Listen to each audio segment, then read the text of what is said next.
Would you mind if I ask you one of my scenario questions so that your listeners see what we are always asking people? Yeah, go for it. So we, in preparation of our processes, we usually conduct some scenario interviews with people, and we ask them something like, if you could look into the future of your business, for example, what would you like to know?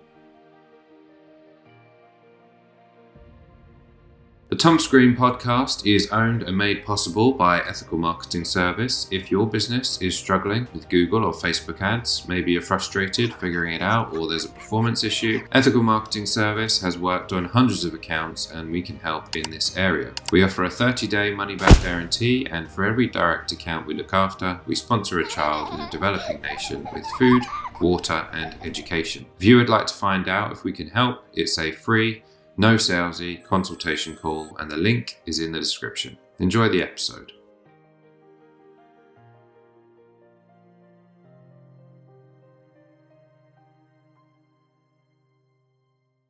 Thomas Green here with Ethical Marketing Service. On the episode today, we have Ursula Eysin. Ursula, welcome.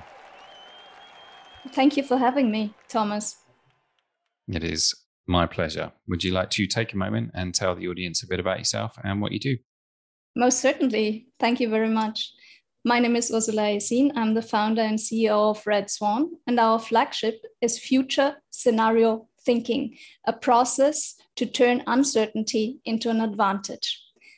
I'm facilitating these processes since 2011 for international organizations, ministries, companies, start-uppers, and even individuals to help them to turn uncertainty into an advantage. But let's be honest, people hate uncertainty. When I first started my business, it was actually not that easy to sell uncertainty and change. People usually say, give me some certainty instead. I would rather have some certainty instead of thinking how to thrive in uncertainty. Well, of course, the crisis changed that a lot. When the pandemic started, my phone didn't stop ringing. There were so many new clients telling me, now we should develop future scenarios. Don't you have a process for that? Well, yes, indeed, I do. I have a process for that. It's called future scenario thinking or future scenario planning. And as many strategic tools, it was invented by the military. It was originally invented by the US Air Force in the 1940s for strategic planning. And what did they want to know? What did the military want to know? They wanted to know, what could the enemy do? And that's, of course, a big, big uncertainty. Human behavior is really the biggest uncertainty we see in all our processes. You really don't know what other people do. You don't know what the enemy does. And of course, the military, what could they do? Espionage is a way to do that, right? The not so elegant way, but it's risky, and it also does not always work so good, right? So the US Air Force came up with a process in which they imagined different future scenarios, not just one. It's not about future trends, like just projecting one future trend into the future and bet on that one to happen. They developed different future scenarios and rehearsed them all. And so they were prepared for the best, the worst, and everything in between. This process was then adapted by business in the 1960s, 70s. A Royal Dutch Shell, the oil company, adapted it for business very successfully. Shell was able to skyrocket from a rather weak market position to number 2 of the biggest oil companies in the world. They're doing that ever since, and a lot of companies are applying this process to turn uncertainty into a competitive advantage very often. You know, in business, we call the enemy the competitors, so to say. And it's really a great process to do that. And let's be honest, crises like the current ones actually throw us into an ocean of uncertainties that can make people and businesses desperate and they feel very powerless and out of control. I cannot promise control to people because the wish to control the future actually comes from a place of fear. And that's never good advice. But what I can promise you is that you gain your power back over your life by this process, because you become aware of all the driving forces that lead to decisions and that can lead to uncertainties, of course, also, and how to deal with that in a flexible way. Thank you for the introduction. A lot of good stuff in there. Initially, I just wanted to ask you about, because we discussed a couple of things that are happening now and obviously previously about what might impact business. Of the things that you've worked with businesses on, were you able to help them, shall we say, prepare for the types of scenarios that we're facing now? Yes. That's a good answer. Actually, I was asked, now I'm asked very often, were any of your clients prepared for a pandemic? And actually, yes, they were. I tell people, like, what do you think? Why the energy is still on? While your mobile phone is still working and all the kind of stuff? These organizations, like big energy companies, mobile phone companies, they prepare actually for things like that.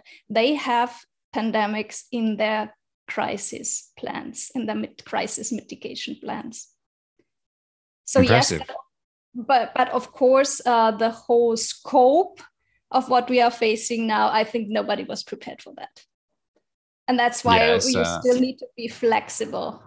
I wasn't thinking necessarily about the specific details, but the type of scenario that would, I don't know, ensure that you had a certain amount saved for that type of scenario or something like that.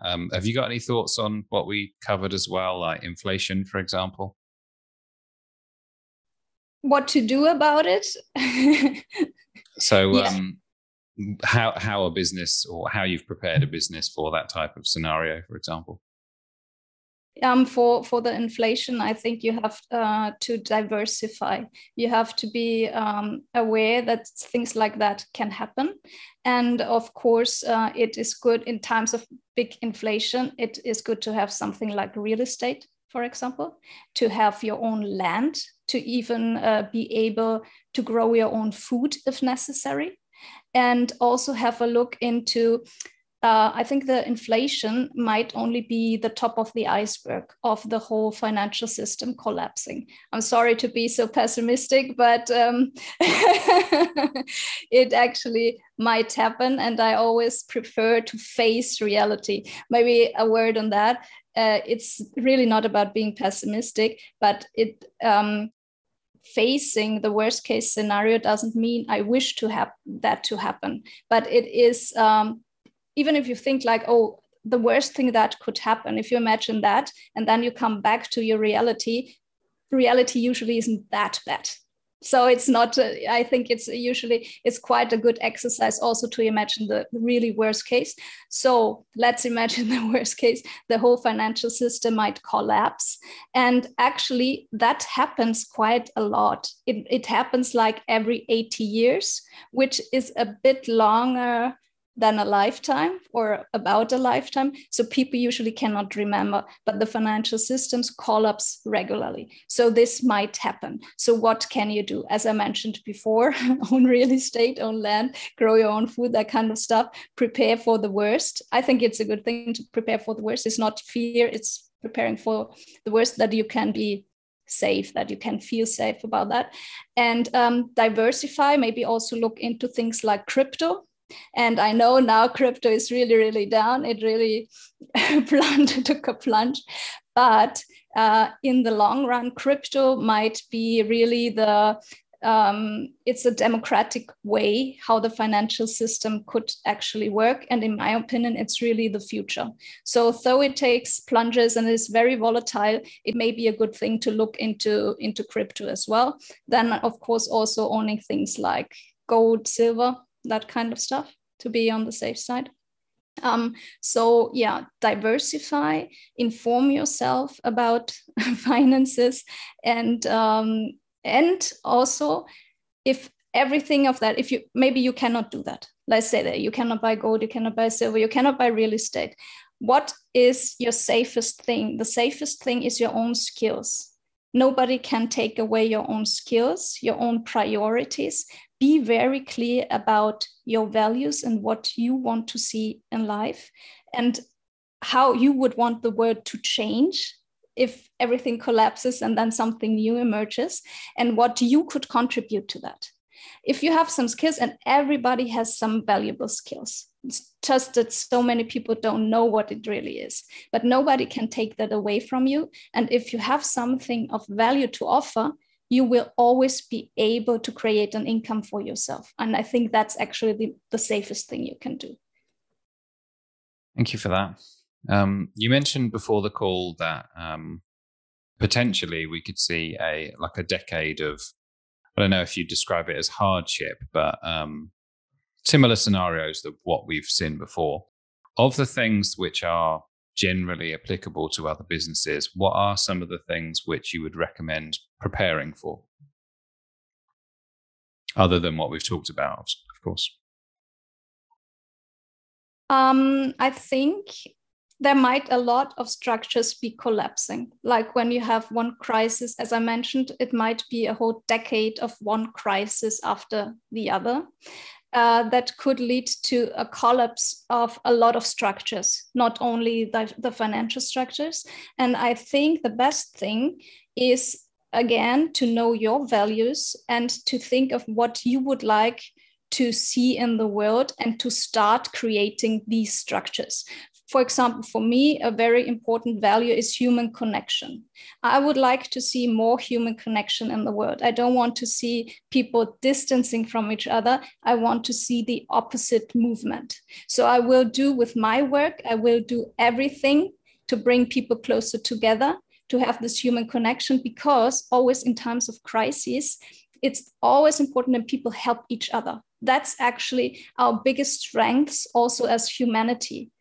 I once read a quote by, I think, an evolutionary biologist or something like that. And she was asked, what do you think is the biggest achievement of humanity? And they expected that she would say something like the invention of the wheel or something like that. And she said, actually, it's human collaboration. For her, it was like what she could see.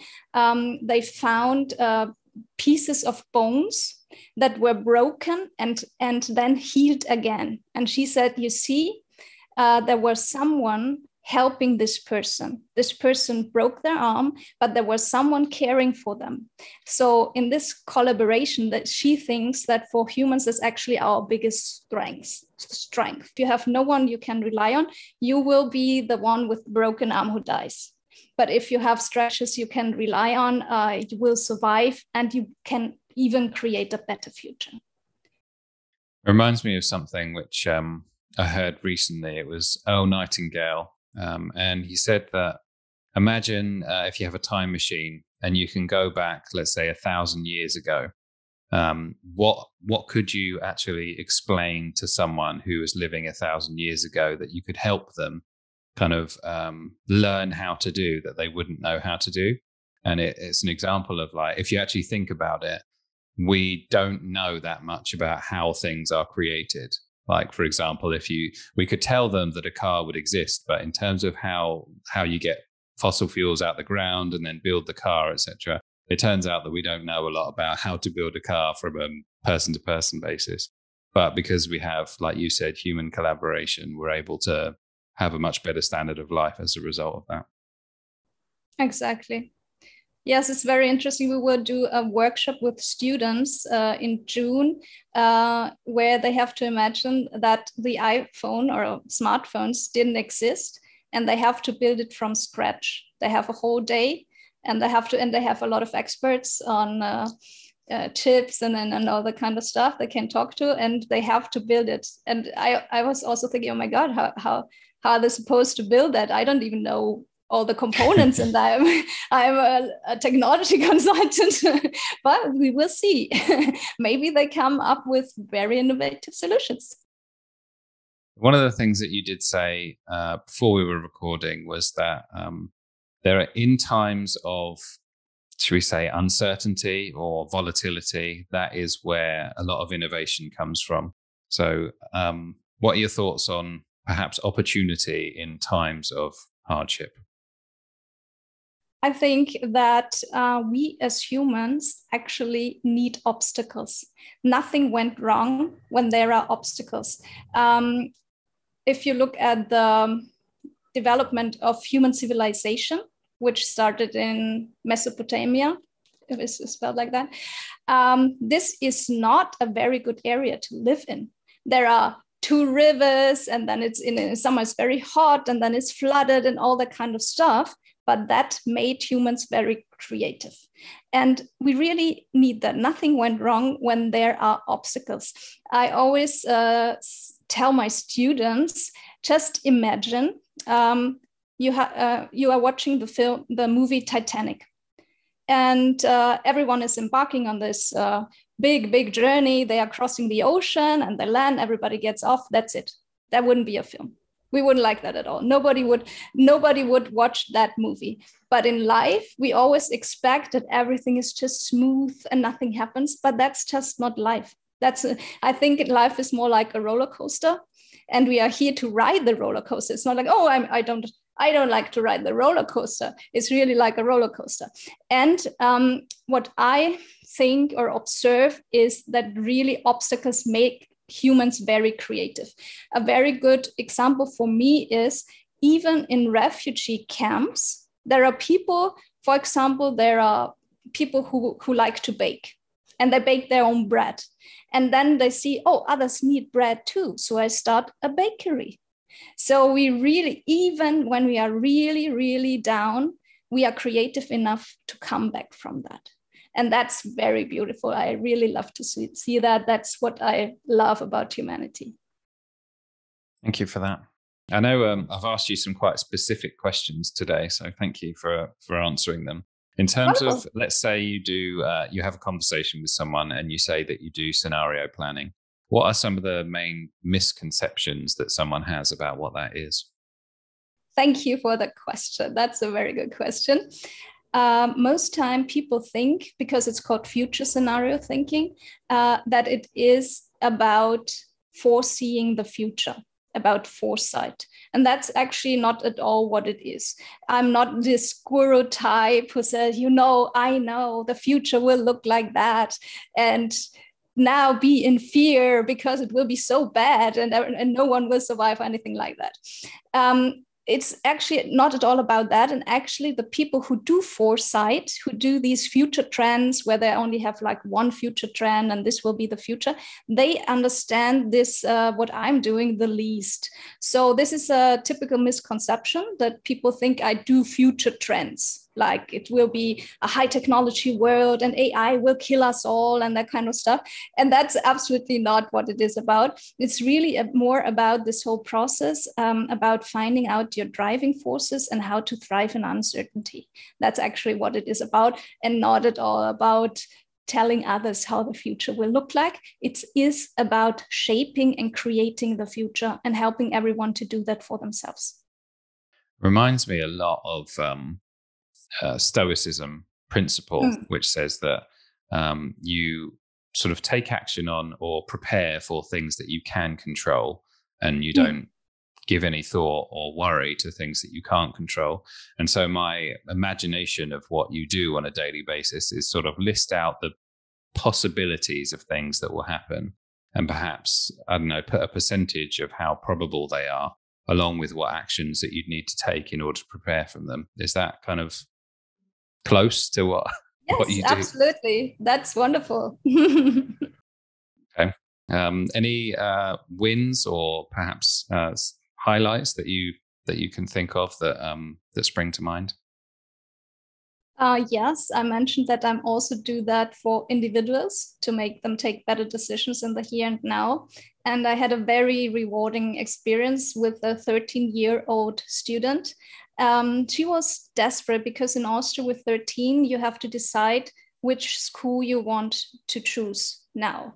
And she really didn't know. Her mother told me, we are all desperate. We don't know which school to choose. Should she stay in this more humanistic, general type of school, or go to more technical or more economic? We don't know. She doesn't know. We are all desperate. And I was like, well, that looks like a scenario problem. We should do a scenario process on that if she would like to, of course. And she said yes. Hannah, the student, said yes. And we took a Saturday to imagine her future scenarios, her future school scenarios. In the end, I even interviewed her from the future, like 10 years from now, you study human rights as you intend to do. Which decision did lead you to this path? Are you happy with that?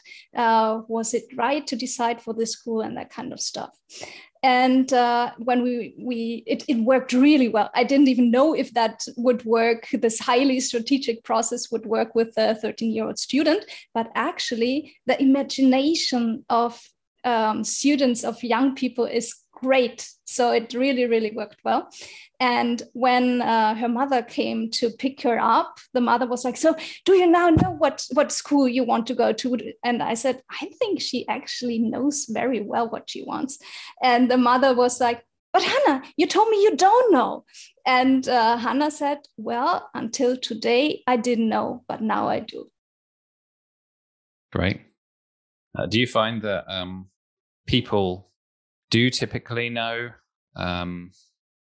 what might be best for them, but it's just a case of sort of bringing it out of them by asking some good questions, especially in that particular case, I suppose? Yes, I think you have to bring it out of them. I think the good thing with so young people is they do not think they know it. So it's very easy to get it out of them. If you have people who are much older, like if you're working with someone who might be 50, 60 years old, they already have a lot of baggage, right? And usually they think they know what they want, but actually it's a rare human being who really knows what they want.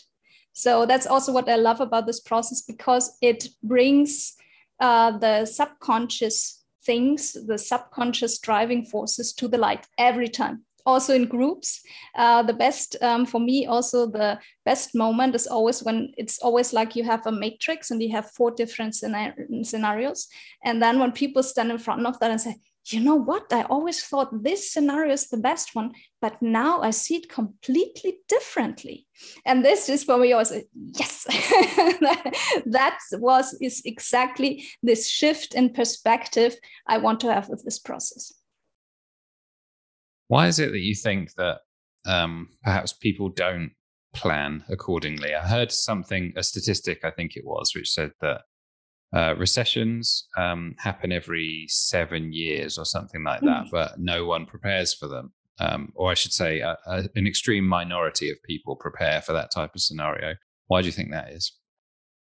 I think that people would rather distract them from feeling pain. That's also why our entertainment industry is so big, because it distracts you. It's like, don't look there, look here. It feels much better, doesn't it? But it's like if you have a compound fracture and you say, oh, I don't look at that. I just take some Novocaine. And well, how good will that do you in the long run? Of course, in the short run, you don't feel the pain. Good. People want that. I know people want that. Just give me a pill. And that's also actually what people ask from me, like, just give me a magic bullet. I don't want to think of all the things that can happen. I just want to have something to help me. And that doesn't work. So I think people tend to avoid the pain in the present moment, but it's actually to their detriment. Of course, if you are not preparing, and I wouldn't like to call this planning, because it's actually also it's not about having a detailed plan about the future. It's more about being flexible, because you might know the quote by the boxer Tyson, who said, everyone has a plan until they get punched in the face. Absolutely. Absolutely. So I would not recommend to have a detailed plan, because then people tend to try to control the future with this plan. And that will also not help them. But it's really like, stay flexible, inform yourself, prepare for some bad things that can happen, and always think, what kind of future would I want to create after everything that could happen? I think Elon Musk has said recently, I think it's people kind of tend to focus on what they hope is true rather than what is actually true. And kind of makes me think of your answer is wishful thinking is essentially what people do, right? Absolutely. It's wishful thinking. And I think it's very dangerous. That's why I also very often say my process is about facing reality. It's for people who want to face reality to create a better future for themselves. And you can only create anything from the place of reality. You cannot create anything out of wishful thinking.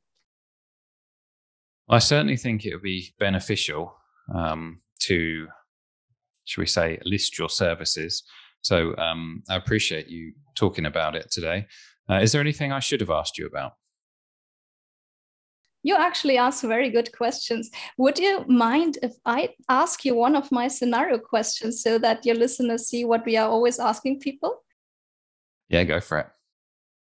So we, in preparation of our processes, we usually conduct some scenario interviews with people, and we ask them something like, if you could look into the future of your business, for example, what would you like to know? So is that you're actually asking me what I'd like to know? And how far into the future are we looking? Let's say 10 years. What's the revenue of the business in 10 years' time? Mm-hmm.